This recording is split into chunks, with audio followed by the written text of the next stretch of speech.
Hello guys, I'm going to do a very quick training on Picmonkey because quite often when people ask how others might design things and that kind of thing, Picmonkey can feel quite complex if you've not used it before or a similar thing before.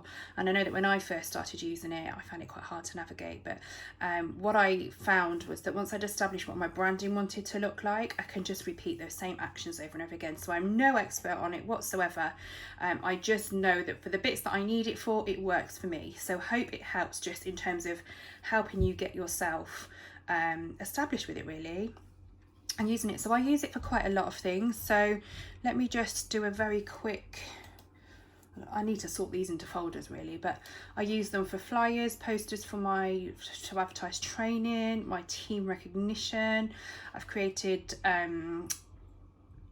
some scent images, scent description images that for each catalogue. So I do that in here. I do my mystery box labels, all that kind of thing, my branding, my stickers, all of those get designed in Picmonkey. I use it for everything, okay? So a lot of it is all branded to my form of branding, and that has evolved. I've done a couple of different types of branding, and it's so super easy to change things up. So initially, I mean, you have got, in terms of creating something new, you have got options of using a blank canvas. So if you're wanting to do something that's a square, there's lots of just blank templates in here depending on what you want to use it for. So if I want to do something that's a square, like my scent stickers, I will just use the Instagram square, okay? If I'm doing something that's going to be more like a leaflet, perhaps, I will keep scrolling down and then you get measurement templates down here. So again, there's a square, there is a 6x4 that I use a lot, and then you've got it landscape and portrait, and there's a 5x7, so I use those quite a lot as well. So you can start from scratch. Let's just pick that and I'll show you. Or you can start from an image you've already got, okay? So sometimes, say if I'm going to use I've got the same background that I use on all of my branding, so I'm going to bring that in. So I'm going to add an image here from my computer, but when you first start and create a new, you can just pull that in from the computer. So this is my branded image. I've selected this the wrong way around, so hopefully you will see. So they land here and that comes across into here. Now I should have done this the other way around, but let me just enlarge it so you can see. Okay, so this is my branded image, my background image for my branding, okay? Now you can find lots of images like this to fit with your branding by doing searches on your phone for things like iPhone purple glitter, iPhone background purple glitter HD, something like that. That's how I found this. So whatever your colour is, you can search for images that are relevant to your colour. Now I've enlarged this a little bit so it's lost some of the quality. I would have done this template the other way around, but that's okay because I'm just showing you what I do. So what I then do to keep a common theme for all of my my documents, the things that I create, is I then put sort of a faded out box over the top, because I don't want to, if I type on here, the type's just going to get lost. So there's lots of different shapes, okay? Now, so I've just clicked on graphics on this side. I pay a membership for Picmonkey and I pay about £9 a month, and it does everything that I need it to do for that. You have got these little features here that for a different type of, they're called pro features. It's a different type of membership which costs more, but I don't really need to use that myself.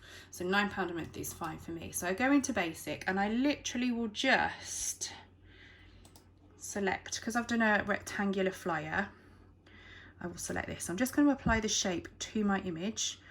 I personally like to keep an even size background, border if you like. This gets in the way a little bit. Let's pop that over there so I can see properly.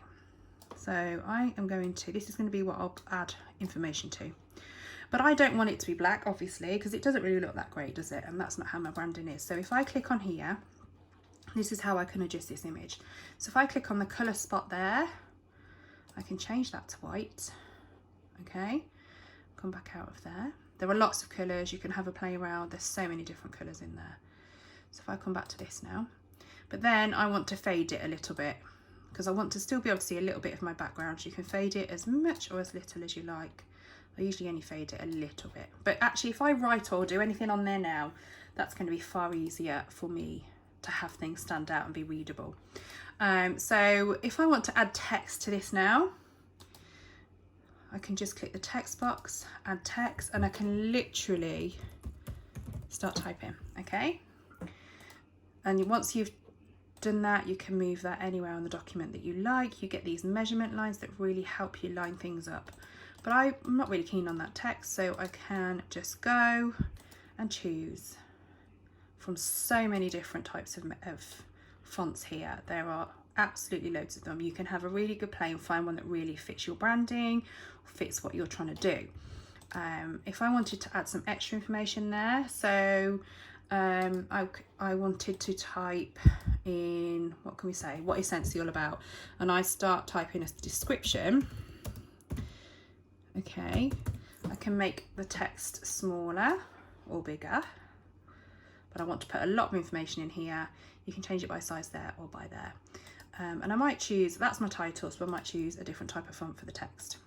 Okay, again, I can move this around, but I would type quite a bit in there. This box will stretch, but I don't want it to go over the white, so I'm going to bring those in, and then it would just stretch. As I fill it up, you will see, I'm just writing, see how it just stretches for as big as you need. Okay, so it's really super simple to do. Now, if I wanted to add any extra images in here, I can add from my computer again. So I could go and fetch, I don't know, I'll use myself. I'm not keen on the picture, but I could put but I have got branding on my stickers and things. So I will go and fetch that. It sits there and I can just click on it. It will add in and I can resize it. I can put it wherever I want. If I've got it highlighted around the edge, I can crop it smaller if I want to make it fit what I want it to do. So yeah, there's so many things you can do with that. There's effects there you can have a play with. You know, if you're wanting to, when I've done my scent images, I have kind of taken off the harsh edges. So I've just gone into erase and just, it's erasing the wrong thing there, isn't it? Because I've not got the image highlighted, but you get what I mean. You can erase. Okay, there is an undo function down here, so if you find you've done something wrong, you can very quickly change it back.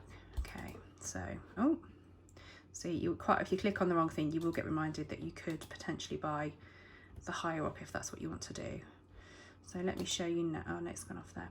So I'm going to take that image out for now. In fact, what I'm going to do is show you a different way to do things, because that's how I used to do it. But a lot of this is about playing and finding the way you want things to be. So if I go back to here, I can go back in there and edit there, or edit a copy, but I'm going to start a new image. So I'm going to create from a blank canvas again. I could select an image from my computer, but a blank canvas, because I think this will just show you a different way of creating something from scratch. So I am going to select 7x5. Okay. Now my previous round of branding used to be, I'm going to have to try and remember it now. I think I chose a background colour. You can choose a background colour here, and it'll open the background palette and you can apply a colour. But there are lots of different things down this side that it is worth having a play with. And each time I came in, I used to have a bit of a play to find what it was that I had done the previous time. There are templates in here that you can use and change. And there are frames if you want to put a frame around your image. You can change the colour of that there too. So it's really quite flexible, really. No, it's not letting me undo that. I didn't want to do that really. Oh, cancel, there we go. You can, draw's quite a new thing actually. I've not used that before.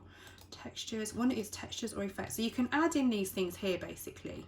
So I think it might be effects that I did before. So on my old branding, I used to have this here, this setting here, and it looked quite effective. So it had this ombre effect here, but I changed the colour. So my actual branding is purple, so I changed it to purple, and that's my background, so I apply that. Okay, but then I went into textures, and you can add extra things in here which are just amazing. So you could add in, if you wanted to, some glitter, but you can fade it off.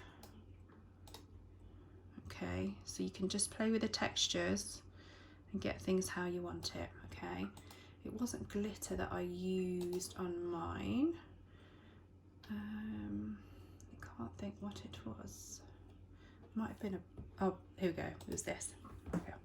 So obviously that doesn't look great like that. So what I did was played with these here, just to play with these buttons here till I'm happy with it. So do I want it really saturated or do I want it less saturated? I think I had this about there, but then I would fade it off. So I've still got my background colour. I can change the size to get it smaller or bigger.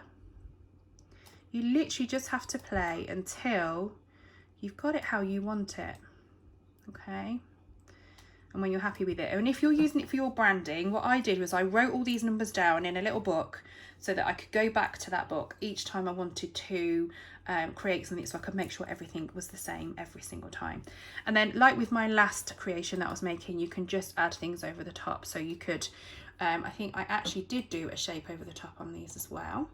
So I'm going to go back into graphics, basic, let's just add a square. But for this one, it would have been a rectangle. But for this one, I'm going to change the colour again. So I might go for a lighter purple this time, perhaps. And then again, you can just fade it off to however you like. You can have it as solid or as, you know, obviously you choose the right colours that work for you. And again, you can apply things as and when you want to on there. But there are other things on here you can add. So if you want to search for something like this, I had like twinkles added to it. So I think I put star. And there's all these things you can add. You know, there's so much on here. I use, let me see if I can find it. Things like this. So you can add these in to just add a little bit of sparkle, but again you can fade them off if they're a bit too much. So I quite often use these, you can turn it, I quite often use these just to, you know, kind of spruce up the background a little bit. I'm obviously not showing you this how I would normally do it, but it just gives you an idea. Now sometimes if you've already finished what you're doing, if you've got your writing on, you're adding these at the last minute, sometimes these can kind of go over the top of your writing, which isn't really what you want to do. So you have this thing here called layers, and each thing you've applied is a layer. So you can just play around with where these are to move them about. So some things will move in front of the other. So if I just quickly add a text box in just to show you what I mean, that would probably be really helpful. So let me try Scentsy. Okay, because that's what we're here for. So at the moment that is sitting because I've already moved these, but if I were to have that above the Scentsy here, you can see that it's actually over the top of the word and it's a little bit distracting. So all I need to do is just drag this underneath the Scentsy and then it goes behind the word. Okay, if I drag this up, it's going to go in front of other layers. Okay, so you can see how it works. It's just dragging them into the position that you want them to show in the whatever it is that you're making. Okay, so let me see if there's anything else worth showing you down here. So there's lots here, to be honest, and you can have a really good play, have a good go. I mean, like, I only use the bits that I really need to use, and I say you can import images that you've saved from the internet in here. You know, just be mindful of oh, you've got some themes here, look. So I've gone into Santaland and it's given me things that might relate to Christmas. So there is so much here. They've got templates, as I say, but you can just create what works for you. So mystery box covers, certificates for your team. Like I say, I've done these scent images, but whatever I do in terms of my branding, it's all the same. Everything is done the same. But you can, you know, say if I spotted a spelling mistake or I wanted to use that as a template to create another scent image, I can edit a copy. So the original stays there and then I'll create a new one. So they're quite good and easy to make doing it that way. So I hope that's helpful. Like I say, I'm not an expert, but I can use it for the things that I need to use it for. And obviously I just have a bit of an explore just to find other things that I might want to do.